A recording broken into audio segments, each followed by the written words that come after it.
السلام علیکم ورحمت الله وبرکاتو. آیا تا پسې هم پشي شاخل غیبت او خبرې کوي او ستا په بریا باندې خفه کیږي؟ نو دا به دغه درې دلیله لري. لومړی چې هغه به ستا په لیول باندې برابر نه وي. دویم هغه څه چې ته لرې هغه که هر څه وي نو دا یې نه لري. ته به دا به جلوس کیږي او ته به زور ورکوي.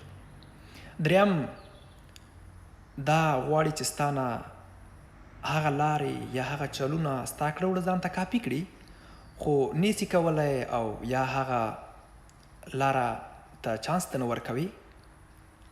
نو دا مجبوره تا پسې غیبت او خبرې وکړي.